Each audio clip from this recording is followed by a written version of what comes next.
वैसे चाय वाय और रंगमंच, थर्ड बेल बजती है ना तो उससे पहले वो चाय की ज़रूरत पड़ती है, और वो गर्मा गर्म चाय और वो अंधेरा जिसमें हम बैठे होते हैं, एक छोटी सी लाइट जल रही होती है डिमर बोर्ड के ऊपर, और वो डिमर बोर्ड के साथ में हमारा जो प्री सेट है जो स्टेज पे हमें दिख रहा है और जो हमें ऑडियंस देख रही है। आज मैं उसी डार्कनेस टू लाइटनेस की बात करना चाह रहा हूँ। मेरे लिए थिएटर करना या फिल्म लाइन में आना इतना डिफ़िकल्ट नहीं था, because my dad was a director. और जब स्कूल में था तब शूटिंग अटेंड करते थे, और जब एसएससी पास कर ली तो उनकी लास्ट फिल्म थी लेडीज टेलर, उसमें मैं असिस्ट कर रहा था। And I was also travelling eight that point of time, because my dad always wanted कि मैं खूब घूमूँ दुनिया में, इधर उधर हिंदुस्तान देखूँ। और ऐसे ही मैं एक बार अपने अंकल से मिलने गया था सहारनपुर में उनके कंपाउंडर थे, और उनके कंपाउंडर के लड़के की शादी थी। तो हम लोग वहाँ से करीब 4 घंटे का एक रास्ता था जिसको हम तय करके उनके गांव पहुँचे। जब हम गांव पहुँचे और वो कुछ 3 दिन का कुछ उनका वो था, वहाँ हम रुके, और वो दिन शाम को उन्होंने कहा कि चलो हम आपको कुछ दिखाते हैं। ये तो मालूम था कि हम फिल्म वाले हैं और मैं फिल्म से बिलोंग करता हूँ, तो उन्होंने कहा चलिए हम आपको कुछ दिखाते हैं। वो मुझे एक जगह ले गए, there was a small house, खेत थे आसपास, और मैं वहाँ पहुँचा तो देखा मैंने कि कुछ लोग जमा हैं और एक स्टेज नुमा एक चबूतरा बनाया हुआ है। वो कुछ 10 बाय 8 का एक प्लेटफॉर्म था जिसको बिल्कुल गोबर से लेप कर एकदम अच्छा बनाकर, और उसके 4 डंडे गाड़े हुए थे और उसको छत लगाई हुई थी, पीछे उसका बैकड्रॉप था। और वहाँ वो जो शख्स था वो कुछ 65 साल का होगा, 60-65 साल का। तो पता चला कि वो परफॉर्म करता है, और वो कई सालों से परफॉर्म करता है। और ये जो स्टेज उसने बनाया था ये उसका खुद का बनाया हुआ स्टेज था। अब हम लोग बैठे, उसने अपना परफॉर्मेंस शुरू करी और उसने बड़ा इंटरेस्टिंग सा एक काम किया। अगर आप लोगों को याद होगा कि उस ज़माने में वो लैंटर्न्स मिलते थे हम लोगों को, तो वो लैंटर्न जो थे उसने साइड्स में 2 लगा रखे थे, 2 उसने टॉप पे लगा रखे थे, और 2 उसने नीचे फ्लोर पे हल्की सी हाइट देके 1-1 फीट की हाइट पे 2 बॉक्स लगा के उस पर लैंटर्न लगा रखे थे। और वो इतना खूबसूरत लिटअप था, वो इतना नेचुरल लिटअप था वो, क्योंकि जनरली अमूमन क्या होता है, फोक थिएटर के 2 लाइटें सामने से लगा देते हैं और वो परफॉर्म कर रहे होते हैं। पर यहाँ पे ये कमाल था कि he kept his side lights also, he kept a front light top also, and he kept his base light also, और उसकी वजह से he had lit up that place very well. अब वो परफॉर्म करता था, और उसने उसका क्या था, वो खुद ही लिखता था और वो खुद ही परफॉर्म करता था। उसके साथ 2 लड़के होते थे, वो गाना भी गाता था, वो नरेशन भी करता था, वो सारी चीज़ें करता था। वो ख़त्म हुआ, बड़ा मज़ेदार था, because it was all funny, topical, वो गांव के लोगों की बात करे, किसी की मजाक उड़ाए, वो ऐसे सब चल रहा था।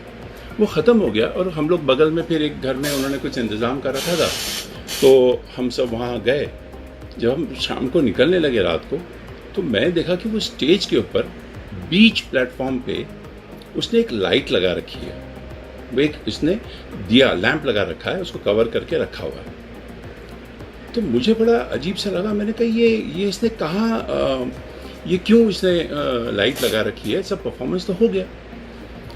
दूसरे दिन वो शख्स आए शादी की वो रिसेप्शन के लिए, तो मेरी मुलाकात हुई तो मैंने उनसे पूछा कि ये आप बड़ा बढ़िया काम था, ये वो सब बातें हुई।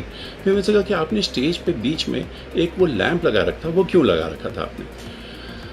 तो बोले कि क्या है, ये वो जगह है जहाँ से मैं लोगों से कम्युनिकेट करता हूँ, ये वो जगह है जहाँ पे मुझे सारी चीज़ें, मैं दुनिया की चीज़ें लाता हूँ, लोगों तक प्रेजेंट करता हूँ, एंटरटेन करता हूँ, और ये मेरी अपनी शिक्षा की जगह है जिसमें मैं कुछ सीखता हूँ और मैं लोगों को बताता हूँ।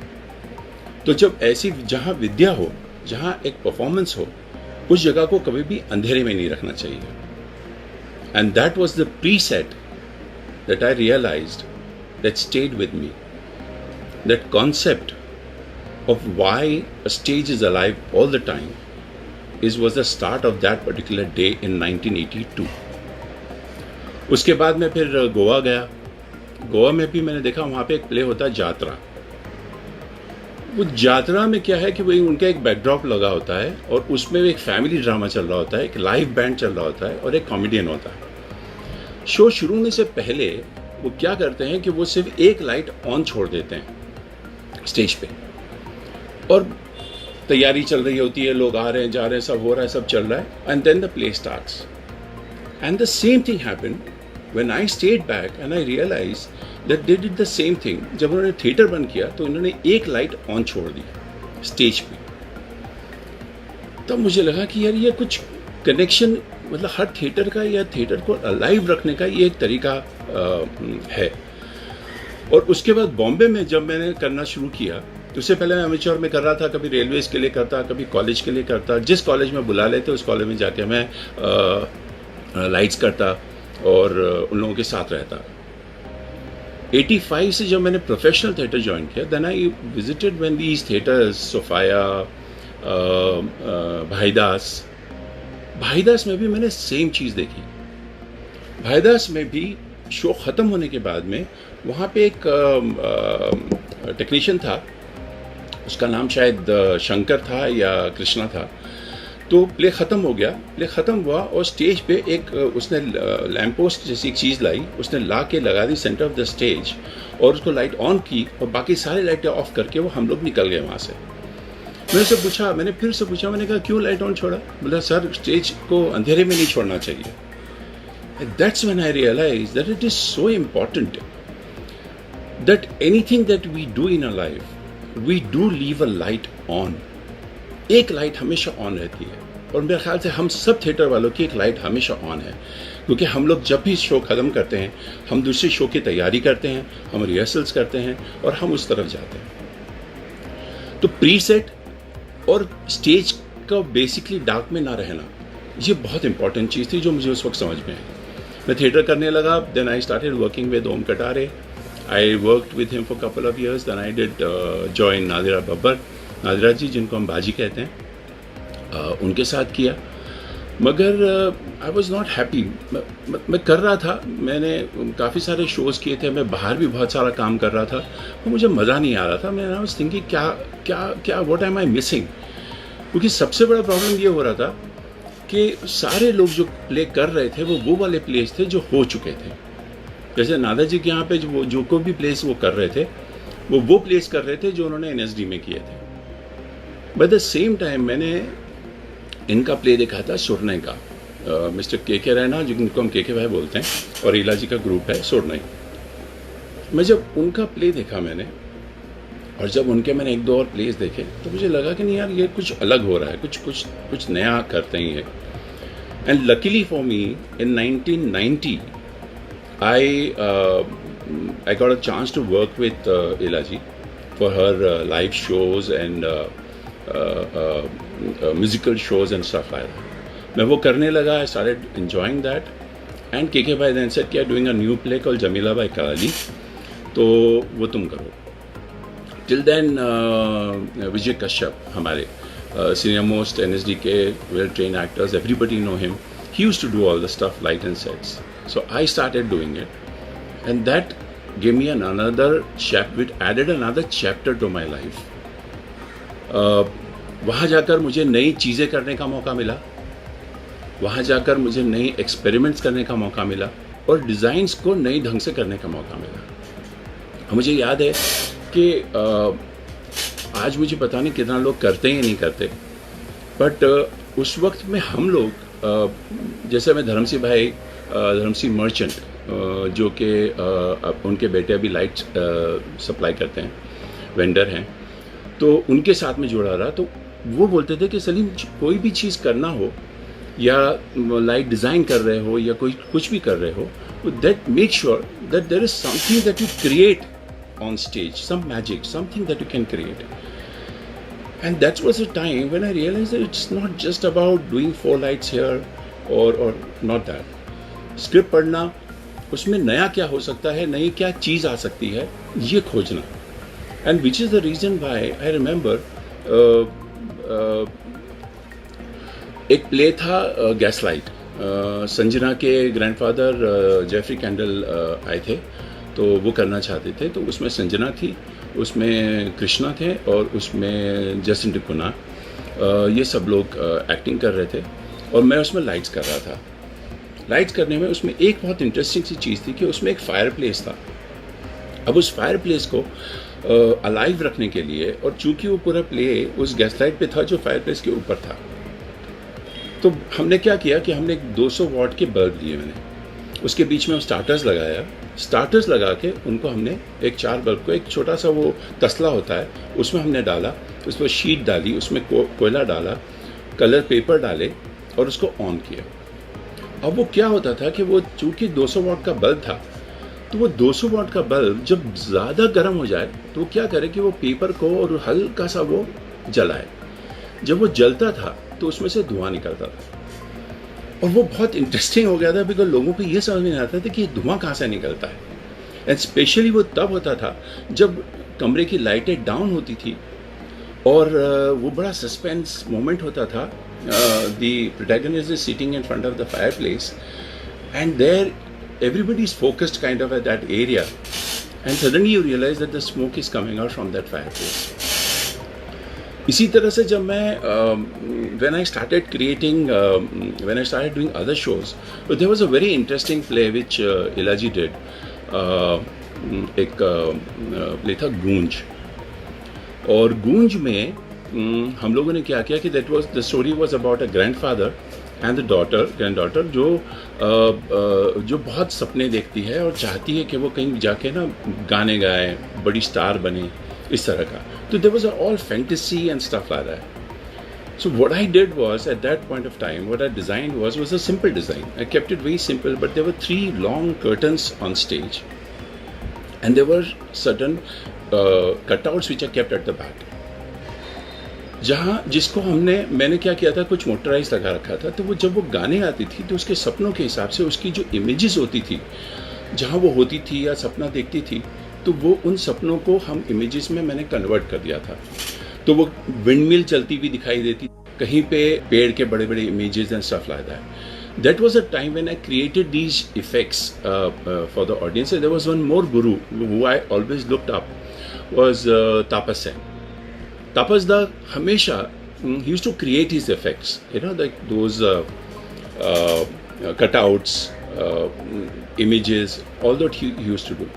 और मैंने ये चीज़ जमीला में भी करी। जमीला बाई में भी हम लोगों ने ऐसे ही कुछ इमेजेस पीछे क्रिएट की थी और कुछ इफेक्ट्स क्रिएट किए थे, बहुत ही अलग ढंग से। So basically there was a show, जो स्कूल का एक शो था आर्यवेद मंदिर का। इलाजी को शायद याद होगा, इलाजी भी परफॉर्म करने आई थी वहाँ पे 2 गाने। वो आउटडोर शो था और उसमें वो चाहते थे कि ओपन जो हो वो ओपनिंग हो स्क्रीन पे ओम के साथ। अब उस ज़माने में तो हमारे पास वो इंटेलिजेंट लाइट्स तो होती नहीं थी और कोई तरीका नहीं था। तो मैंने क्या किया कि पीछे एक ट्रैक लगाया, स्क्रीन के ट्रैक लगा के उसके ऊपर एक लाइट रख दी। उस लाइट में मैंने क्या किया था, एक कटआउट था, एक ग्लास था और ग्लास के ऊपर हमने ओम लिखा हुआ था। अब वो जो ग्लास था वो बेवल्ड था, तो उसको जब हमने ड्रॉ किया तो उसके ना वो एजेस जो हैं वो उसके ओम के एजेस बने हुए थे जो बेवल्ड थे। और जब वो ऑन किया तो एक छोटा सा ओम पीछे से लोगों को दिखाई दिया और वो ट्रैक चलने लगा और ट्रैक चलते चलते पूरे स्क्रीन पे एक बड़ा सा ओम आया, बहुत बड़ा ओम लोगों को दिखाई देने लगा और एवरीबडी वाज वेरी एक्साइटेड कि ये कहाँ कैसे हुआ। एंड उसमें क्या था कि वो सितारों की तरह चमकता था, बिकॉज वो बेवल्ड था तो उसके जो एजेस थे वो बिल्कुल ऐसे चमकने लगे और ऐसा लगा जैसे it has come alive. So that was the fun at those days to do lights, which I enjoyed because I did with so many people that I realized that that the light has to be a part of the play, but it has also to move with the play. It just can't be a design where it says कि you set up the light and it's just finished. No, it goes beyond that. मुझे याद है एक बहुत interesting सी चीज़ हुई थी। मैं British council ने मुझे बुलाया कि टाटा NCPA में ये शो है और you have to do the lights. And वो शो किसका था? वो था अस्ताद देबू का। Astad Deboo, you all know one of the most the first and eminent contemporary artist, जिनके बारे में बहुत सारी जगहों पे उन्होंने परफॉर्म किया, जैसे चाइना वॉल पे किया, एफिल टावर के पास किया एंड कई जगहों पे। तो उनका शो था।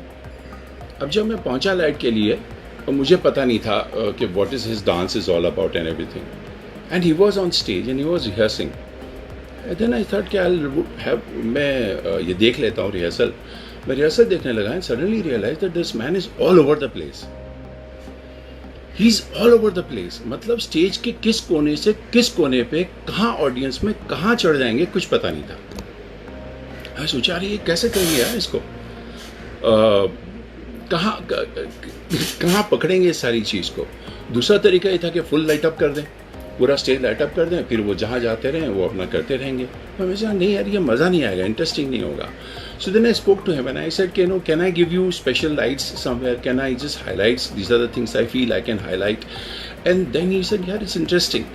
And then I also realized that how one can, despite the whole stage being lit up, and how one can, when an artist is cutting spaces, how one can move those lights and make those images different in different areas, in different ways. So that was a start with Astad Debu, where I did the dance shows and where I got into a very different kind of design and perceptions. उसके बाद इलाजी के काफ़ी सारे shows किए हमने, कई बड़े बड़े शोज़ किए जिसमें लाइट्स के साथ साथ साउंड भी, लाइट और सेट भी करता रहा। फिर उसके बाद में अवनी, मेरी हमारी दोस्त है जो इलाजी जानती है जिनको, वो हमारे साथ पिछले 30-35 सालों से जुड़ी है। वो भी उसके भी फोक और मॉडर्न डांस को लेकर उसके शोज़ होने लगे। और उस वक्त उसकी स्टेज पे एक साथ में एक 30 बाय 20 के स्टेज पे करीब 40 लड़कियां, 40 बच्चे, इतनी धमाल, मतलब कलर और खूब सारा। सर माय गॉड, ये इतने सारे लोग। And then the whole thing is that when you lit up these kind of stuff, and then you need a lot of fun and a lot of textures which are required, because उसमें इतना colour अपने आप में होता है। So every performance and every dance, I always wanted to design it differently. I never did things where you just keep it in that one space where एक तरह की लाइट कर दी और वो आते रहे जाते रहे, वैसे नहीं। I always wanted to design each song the way it should be done. That was again a very learning experience. एक अलग तरह का मज़ा आया।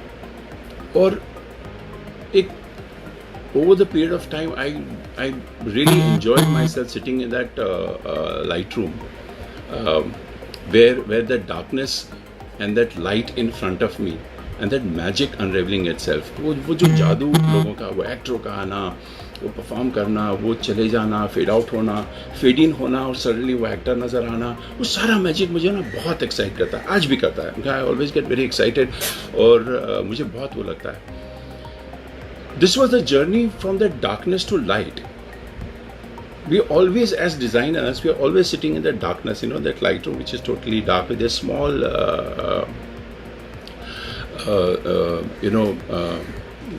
light which is there on the operating table. और उस ज़माने में ये इंटेलिजेंट लाइट्स, ये इंटेलिजेंट डिमर बोर्ड्स, ये कुछ नहीं था। ये वो गोल वाले ऐसे ऐसे चक्री वाले डिमर बोर्ड्स होते थे और कुछ थिएटर में लीवर वाले होते थे। तो वो हमारा साधन हुआ करता था सिंपल। आजकल बहुत सारे वो आ गए हैं, तो हर कोई ये कहता है कि अरे फला डिमर बोर्ड चाहिए, अरीना का डिमर बोर्ड चाहिए, टाइगर का डिमर बोर्ड चाहिए और फला का डिमर बोर्ड चाहिए। और मैं कभी भी सोचता हूँ कि यार इसके बगैर भी तो हम सब लोगों ने, मेरे जितने भी सीनियर्स हैं उन सब लोगों ने बहुत बेहतरीन काम किया। और इंटेलिजेंट लाइट और इंटेलिजेंट बोर्ड आने से ऐसा कोई बहुत चेंज नहीं हुआ। मेरा कहने का मकसद सिर्फ इतना है कि as a designer and also as an operator, it's not very important that which kind of a board you get और what kind of a board you get और what kind of a technique that you have on your board. सबसे ज़्यादा ज़रूरी ये होता है कि आपने क्या समझा है, क्या आप डिज़ाइन करते हैं और उसको आप कैसे ऑपरेट करते हैं। So that was the learning curve in my life. मुझे लगता है बहुत लकी रहा, बिकॉज जब मैं थिएटर में आया तो मेरे सारे सीनियर्स जो NSD के सीनियर्स, मैं NSD का नहीं हूँ, मगर बॉम्बे में जब भी वो आते तो इन लोगों के प्लेस देखना, इनको बार बार परफॉर्म करते देखना, इनकी सेट टेक्निक्स, इनकी लाइट टेक्निक्स, वो बार बार देखना, पृथ्वी पे देखना, तो बहुत कुछ इन लोगों के परफॉर्म करने में मैंने सीखा। ये कैसे करते हैं, क्या करते हैं, ये सारी चीज़ें मुझे बहुत बारीकी से समझ में आने लगी, और नादर जी के साथ भी करने लगा। उसके बाद जब बाकी के शोज़ होने लगे तो फिर मैं ये छोटी छोटी चीज़ें, लाइट बनाना, इफ़ेक्ट्स बनाना, कटआउट्स बनाना, ये सब बहुत मुझे मज़ा आता था, मैं बहुत शोज़ में करता था। इसके साथ साथ एक बहुत इम्पॉर्टेंट चीज़ मेरे लिए थी जो मैं शेयर करना चाहूँगा आज, जिसकी वजह से मैंने ये टॉपिक भी चुना कि why from darkness to light. क्या हुआ कि मैं ना SSC पास करने तक I had become very tall. मैं 6 फुट 7 इंच का हो चुका था। इसलिए कभी कभी इला जी मुझे मजाक में कभी कभी कहती हैं कि अरे सलीम वो बत्ती चेंज कर दो, या सलीम को तो लाइट करने में दिक्कत नहीं होगी। मैं बिहाइंड द सीन रहता, पर मुझे बहुत डर लगता था लोगों से, क्योंकि मैं अचानक जब लंबा हुआ ना तो लोग बड़े अजीब ढंग से बिहेव करने लगे, अजीब ढंग के कमेंट्स, अजीब ढंग के मजाक, मुझे बड़ी कोफ्त होती थी, I was very uncomfortable. And मुझे लगा कि ये मैं कब तक चलता रहेगा। मैं उस वक्त थिएटर कर रहा था। फिर मैंने कटारे को कहा यार मेरे को एक्टिंग करनी है। तो वो भी सोचा यार ये इतना लंबा चढ़ंग आदमी, इसको मैं कहाँ स्टेज पे उतारूँ। वो भी सोचिए पृथ्वी थिएटर की स्टेज, ट्रस्ट है जिस पे ऑडियंस आपके बिल्कुल करीब बैठी होती है, उस पर एक इतना 6 फुट 7 इंच वाला लंबा आदमी उनके सामने खड़ा हो जाए तो क्या हाल होता होगा। तो मैंने कहा नहीं मैं करूँगा, और मुझे उन्होंने छोटा रोल दिया। अब चक्कर ये था कि मैं लाइट्स भी कर रहा था, वो नागरिक वाले रोल होते हैं वो रोल कर रहा था मैं, और वो मेरे लिए बहुत ज़रूरी था because I wanted to get out of my complexes. तो मैंने वो रोल करना शुरू किए, पर साथ साथ मुझे लाइट भी करनी थी। अब वो सीन में जहाँ मैं नीचे जा रहा हूँ तो वो कैसे मैनेज होंगे। तो पृथ्वी थिएटर में हमारे एक टेक्नीशियन था भगू। तो भगू को मैं कहता था भगू तू लाइट बोर्ड पे बैठ जा और तू मुझे देखते रहना। उसमें जहाँ मुझे एरिया में जहाँ कुछ लाइट चाहिए तो मैंने वो कैरेक्टर ऐसा किया था कि मैं अपना हाथ उठाता और हाथ नीचे करता, और जब भी मैं हाथ उठाता तो उसको मालूम था कि मेरी लाइट और ऊपर जानी है, या अगर मैंने उसको इशारा किया तो वो लाइट नीचे आनी है और कब फेड आउट होना है। ये मेरा और उसका कम्युनिकेशन था, और यही मेरा एक मैंने अपनी छोटी सी एक्टिंग का वो बना रखा था कि मैं एज ए नागरिक मैं ये भी कर रहा हूँ वो भी कर रहा हूँ, तो मैं कैसे करूँगा। It was hilarious. ऐसे मैंने 2-3 प्लेस किए जिसमें मैं लाइट्स भी करता था और एक्टिंग भी करता था। मुझे याद है एक बार क्या हुआ कि हम लोग NCPA एक्सपेरिमेंटल में एक प्ले कर रहे थे, पांचाराम हम कर रहे थे। उसमें कई सारे नागरिक हैं। नागरिक में एक नागरिक मैं भी बना हुआ था। अब एक्सपेरिमेंटल थिएटर में जो सब लोग आप लोग जानते होंगे, थिएटर में वो लाइट रूम जो है वो ऊपर है और बिल्कुल वो सीढ़ियों के पास, ऊपर उसकी एक सीढ़ी है स्टीप सी। अब मैं रोल कर रहा हूँ और मैंने धोती पहन रखी थी। अब धोती पहन रखी, मैं अपनी क्यू के लिए निकला और मैं जैसे वहाँ पहुँचा कि क्या हुआ कि मेरा पैर धोती में आया तो मैं वहीं अटक गया। अब मेरी लाइन आ गई तो मैंने वहीं से अपनी लाइन बोल दी। वहीं से मैंने अपनी लाइन बोली और फिर सारे लोगों को लगा ये आवाज़ कहाँ से आई, और देखा मैं वो लाइट रूम की ना डोर से उतर रहा हूँ नीचे, और अपनी लाइन भी बोल रहा हूँ, बोलता चला जा रहा हूँ, और फिर मैंने एंट्री कर ली। और मुझे इतना मज़ा आया था वो करके, and that particular thing what I did to myself opened me up as a human being. I could get rid of all my complexes, and I realized then that this was my darkness, which theatre took me out from and brought to that light which I wanted to see. And that is a journey that I could cover in those 2 years when I did acting with Om Katare's couple of 4-5 plays.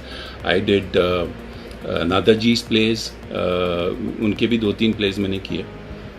और उसमें एक और interesting बात हुई थी जो मैं share करना चाहूँगा आप लोगों के साथ. जब मैं वो प्ले कर रहा था तो उसमें भी लाइट कर रहे थे और आनंद मिश्रा थे जो लाइट करते थे और मैं करता था.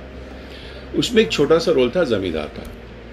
अब वो ज़मींदार को गाना था और मैं सबसे मतलब बेसुरा इंसान, पर नादा जी कहने नहीं तुम गा लोगे, बड़ा छोटा सा है तुम गा लोगे. तो मैंने कहा मैं कैसे गाऊंगा, मैं मतलब मुझे तो कुछ समझ ही नहीं आता. तो बोले नहीं हो ऐसा कुछ सुरूर का चक्कर नहीं है, पर तुम कर लोगे क्या, तुम करो. तो मैंने कहा ठीक है ये भी चैलेंज ले लेते हैं. तो मैंने वो ले लिया. अच्छा, म्यूज़िक पिट में सुनील सिन्हा या कभी नादा जी बैठी थी तो उन्होंने मुझे रिहर्सल में ट्रेन किया था कि ये की जो है, सा की जो की है वो जब दबेगी ना तब तुमको गाना गाना है. तो वो रिहर्सल कर ली थी सिर्फ उस की.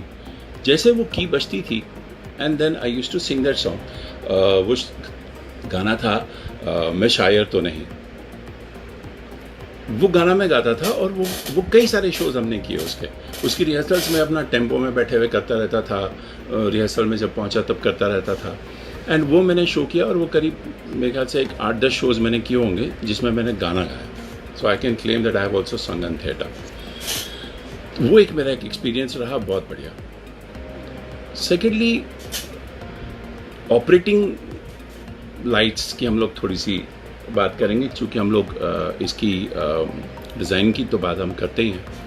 क्योंकि डिज़ाइन जब करते हैं तो हम स्क्रिप्ट्स पढ़ते हैं, बार बार पढ़ते हैं, बार बार रिहर्सल्स देखते हैं, कैसा सेट है, डायरेक्टर क्या चाहता है, किस तरह की ब्लॉकिंग है, किस तरह की मूवमेंट्स है. एंड देन अकॉर्डिंगली उसमें ये कोशिश रहती थी मेरी कि मैं ज़्यादा से ज़्यादा रिहर्सल्स देखूं, जो कि पता नहीं आजकल लोग रिहर्सल्स देखना नहीं चाहते. वो एक बार देख ली रिहर्सल और वो डायरेक्ट पहुंच गए और कर ली. हमारी समझ में नहीं आता. हमको तो जब तक रिहर्सल नहीं देखो, 10 बार नहीं देखो तो समझ में नहीं आता. स्क्रिप्ट कम से कम 4-5 बार, 6 बार, 10 बार पढ़ ली. उसके बाद हम जाते थे कि भाई चलो ये डिज़ाइन होगा. But the most important part was the light operating. You have done your stuff, but how would you operate? How would you make sure that your scene ends correctly, your scene begins correctly? How would you let one transition happen to another? How would you take that one full lit up scene to a spot which is there, then an actor has to come, the marking on which the actor comes? This was a very important aspect which I thought is बहुत ही ज़रूरी है किसी भी light designer के लिए भी जानना कि क्यों है. और सेकेंडली मैं क्या करता था कि सारी लाइटें मैं कभी भी प्रीसेट उस तरह से नहीं होता था कि 4 लाइटें को ब्लैक बना लिया, वो कर लिया, नहीं, वो नहीं. मैं हमेशा लाइटें खुली रखता था अपनी, बिकॉज मुझे मूवमेंट बहुत पसंद है लाइट्स में, स्टैटिक नहीं रखता मैं. तो मैं वो कर रहा था. और मुझे याद है मैंने जब पर्ल पदमसी के साथ में JB बेटेड स्कूल का एक शो किया. उस ज़माने में स्कूल के बहुत शोज़ करता था और इसीलिए इशिता का स्कूल था आर्यवेदा मंदिर. इशिता अरुण इलाजी की बेटी हैं. और उसके स्कूल के शोज़ करने के बाद में मुझे इशिता ने इलाजी से मिलवाया कि मम्मी सलीम अंकल लाइट्स करते हैं. उस पर्ल पदमसी के साथ जब मैं शो कर रहा था, there was a very interesting thing, you know that मैं लाइट कर रहा था. मैंने कहा कि मैं ऐसे जनरल रखूँ. मैंने पर्ल को कहा क्योंकि बच्चे हैं, लाइट में उनको दिक्कत होगी. वो बोली नहीं, you design it the way it is to be design because and you give them mark, they will come. मैंने कहा but would they understand the darkness? They said you don't worry about that, they will do it, you just give them the marks. And trust me, एक बच्चा उस अंधेरे की fade out में जाता और आता तो मार्क पे होता. वो हर बच्चे ने कभी मार्क मिस नहीं किया. और मुझे एक और बहुत इंटरेस्टिंग सा उसमें क्या हुआ कि एक बच्ची स्टेज पे आती है और उसके हाथ में एक पर्टिकुलर प्रॉप्स होना था और पर्ल मेरे बगल में बैठी थी, और वो पर्ल बैठी थी और अचानक जो है वो लड़की जब स्टेज पे आई तो उसके हाथ से वो चला, प्रॉपर्टी रह गई उसकी. अब मैंने पर्ल की तरफ देखा. पर्ल ने कहा कि अरे यार ये तो प्रॉपर्टी भूल गई. But trust me, without even we realizing or the teachers in the wing realizing, there was this one of the kid I what I used to do is that the lights used to concentrate and bring it into a spot. While I was doing that, there was this girl from the wing. She just picked up the prop and she came and she gave it to this kid and she left. It was so surreal. मतलब मजा आ गया देखकर उसको, मतलब बच्चों के साथ. और आज मुश्किल सॉरी ये है कि आजकल के एक्टर को मार्क देने के बाद भी वो लाइट पे नहीं आते. एक तो टेक्नीशियंस जितने भी थिएटर के टेक्नीशियंस हैं, इन लोगों ने मुझे बहुत लाइटिंग सिखाई. उन बहू से लेकर शिवा से लेकर मधु से लेकर इन सब लोगों ने हर थिएटर में, चाहे कैलकाटा हो, चाहे बेंगलोर हो, चाहे कहीं भी हो, पर और उससे ज़्यादा हमें सिखाया थिएटर वालों ने खुद. थिएटर वालों ने यूँ सिखा दिया क्योंकि वो कभी किसी से पूछते ही नहीं कि थिएटर डिज़ाइन करते वक्त या स्टेज डिज़ाइन करते वक्त में कैसा होना चाहिए, टेक्निकल के लिए क्या क्या ज़रूरतें होती हैं, वो बना देते हैं. और फिर हम पहुंचते हैं लाइट करने के लिए, अपना शो करने के लिए, और हमें पता चलता है कि ये चीज़ यहाँ से नहीं हो सकती, यहाँ लाइट बार नहीं है, यहाँ पे डिमर नहीं है, यहाँ पे आपको सिर्फ 4 लाइटें मिलेंगी, आपको वो नहीं मिलेगा, आपको ये नहीं मिलेगा, आपको उसको ही करना होगा. तो हम लोगों को, हम टेक्नीशियंस को ये समझ में नहीं आता, ये डिज़ाइन तो हमने किया, अब इसको एग्जीक्यूट कैसे करें. तो थिएटर वालों का मैं बड़ा शुक्रगुजार हूँ, बिकॉज उन्होंने हमको प्रिपेयर कर दिया कि भाई हम आपको बिल्कुल ना सबसे गंदी से गंदी सिचुएशन देंगे और आप लोगों को उसमें काम करना है. I think that was a learning curve for all of us, because her theatre में कुछ नहीं होता. वो डिमर बोर्ड कभी सर्विस नहीं होते, कभी चीज़ें साफ़ नहीं होती, लाइटें कभी चल नहीं रही होती है. आपकी जो लाइटें वहाँ लगी है, जो उन्होंने लगा दी है, आपको उन्हीं को यूज़ करना है. आप उसको हिला नहीं सकते, आप उनको कुछ नहीं कर सकते उसका. And in that you should do that. हाँ, दिनेश आए.